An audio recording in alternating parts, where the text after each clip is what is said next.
Ketika timnas Indonesia bertemu Malaysia di lapangan hijau, entah itu di level senior, U23, U19, bahkan hingga kelompok umur terkecil sekalipun, aura pertandingan selalu berbeda. Ada percikan emosi yang lebih dalam, gairah yang membara, dan semangat yang berlipat ganda. Ini bukan hanya tentang 3 poin atau kemenangan semata. Ini adalah derby serumpun yang mempertaruhkan kebanggaan dan harga diri. Medan juang di atas rumput hijau. Setiap laga adalah pertempuran. Setiap kali jersey merah putih berhadapan dengan Harimau Malaya, atmosfernya seketika berubah drastis. Di pinggir lapangan, para pelatih mengeluarkan instruksi dengan nada lebih lantang. Di tribun, gemuruh supporter mengaum tanpa henti dengan nyanyian dan koreografi yang saling bersahutan. Dan di dalam lapangan, para pemain seakan mendapatkan energi ekstra. Tendangan menjadi lebih keras, lari menjadi lebih cepat, dan setiap duel perebutan bola berlangsung sengit, seolah mereka berada di ambang hidup dan mati. Sejak dulu hingga detik ini, ketika timnas Indonesia dan Malaysia bertanding, seperti ada pertaruhan yang sangat besar. Tangisan kekalahan atau raungan kemenangan seolah tak bisa ditahan, mencerminkan betapa besarnya makna laga ini bagi mereka. Ini bukan lagi soal skor akhir, melainkan tentang membuktikan diri, menunjukkan bahwa kami lebih baik di hadapan saudara terdekat. Setiap keringat yang menetes, setiap tackle yang dilakukan, dan setiap gol yang tercipta adalah representasi dari sebuah tekad bulat, harga diri bangsa dipertaruhkan. Media Malaysia menuntut FIFA hukum timnas Indonesia U23 usai fans Garuda bentangkan bendera Malaysia atau jalur gemilang dalam posisi terbalik. Laga panas antara timnas Indonesia U23 melawan Malaysia U23 pada babak penyisihan grup Piala AFF U23 2025 memunculkan polemik baru. Harapan skuad muda Harimau Malaya, asuhan Nafuzi Zain, untuk mengamankan tiket ke semifinal pupus setelah ditahan imbang 0-0 oleh Garuda Muda.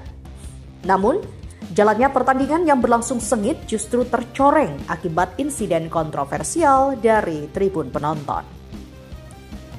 Dalam laporan yang beredar di grup Sabah Arena Buletin, sejumlah supporter Indonesia tertangkap kamera mengibarkan bendera Malaysia dalam posisi terbalik.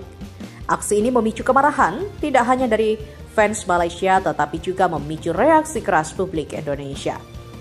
Tindakan tersebut disebut tidak hanya menodai semangat sportivitas tapi juga jelas melanggar pasal 16 ayat 2D Kode Disiplin FIFA. Ditegaskan pula bahwa asosiasi akan bertanggung jawab atas penggunaan bendera atau simbol yang bersifat provokatif atau menghina yang dilakukan oleh pendukungnya. Menyusul insiden tersebut, Persatuan Sepak Bola Malaysia atau FAM disarankan untuk mengambil tindakan segera, termasuk mengumpulkan bukti foto, video, dan pernyataan saksi untuk dikirimkan secara resmi ke FIFA atau Konfederasi Sepak Bola Asia AFC, tergantung pada status turnamen yang diselenggarakan, tulis Mayority. Tindak lanjut ini penting untuk menuntut dilakukannya investigasi dan tindakan disiplin terhadap Persatuan Sepak Bola Seluruh Indonesia atau PSSI yang diduga gagal mengendalikan perilaku supporter tim tuan rumah. Lanjutnya, menurut media tersebut, sejumlah potensi sanksi yang bisa dijatuhkan kepada PSSI antara lain berupa denda dalam jumlah besar, larangan membawa supporter ke stadion, menggelar pertandingan tanpa penonton, pencabutan hak menjadi tuan rumah, hingga teguran resmi dari Badan Sepak Bola Internasional. Seperti diketahui, rivalitas antara Indonesia dan Malaysia di lapangan hijau kerap diwarnai ketegangan yang meluas ke luar lapangan. Tak jarang pula, insiden antar supporter membuat hubungan antar negara pun memanas. Tindakan tegas terhadap insiden semacam ini diperlukan agar tidak terulang di masa mendatang dan menjaga keselamatan semua pihak, baik pemain, ofisial, maupun penonton yang tak bersalah. Sementara itu, Timnas Indonesia U23 berhasil lolos ke babak semifinal Piala AFF U23 2025 dan akan menghadapi Thailand. Ya, beralih pada berita selanjutnya, pelatih asal Malaysia S. Balachandran kesal setelah timnas Malaysia U23 disingkirkan timnas Indonesia U23 di fase grup Piala AFF U23 2025. Mantan pelatih asisten timnas Malaysia era 2018-2021 ini menyebut sepak bola negeri jiran jauh tertinggal. Masalah kami bukan pada skuad U23, tapi lebih kepada level U14 hingga U16. Latihan sejak dini harus dilakukan karena ketika memasuki usia senior, sulit bagi pemain mengejar ketertinggalan, kata S. Balachandran. Alkezon mengutip dari media Malaysia Majority pada Rabu 23 Juli 2025. Menurut saya, fokus kita harus lebih kepada pengembangan. Saya bisa katakan seperti itu karena sepak bola kita jauh tertinggal, lanjut S. Balachandran. Pantau perkembangan sepak bola di luar negeri. S. Balachandran juga memantau perkembangan sepak bola di luar negeri, khususnya Thailand dan Jepang.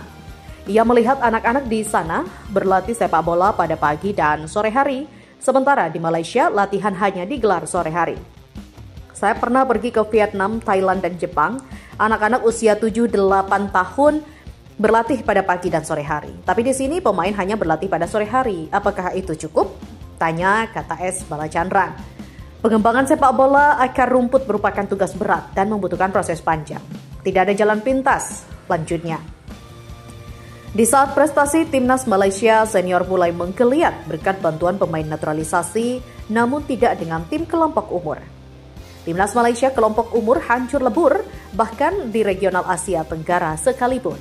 Ambil contoh, di Piala AFF U16 2024. Di ajang yang berlangsung di Indonesia tersebut, timnas Malaysia U16 rontok di fase grup. Sementara di Piala AFF U19 2024, langkah timnas Malaysia U19 dihentikan timnas Indonesia U19 di semifinal. Untuk level Asia, timnas Malaysia gagal lolos ke Piala Asia U17 dan U20 2025. Di saat bersamaan, timnas Indonesia kelompok umur justru unjuk gigi. Ya, timnas Indonesia U16 finish ketiga di Piala AFF U16 2024. Sedangkan timnas Indonesia U19 juara Piala AFF U19 2024. Di Piala Asia U17 2025, timnas Indonesia lolos ke perempat final sehingga berhak ambil bagian di Piala Dunia U17 2025. Dan kesimpulannya, performa timnas Indonesia senior dan kelompok umur itu sama baiknya.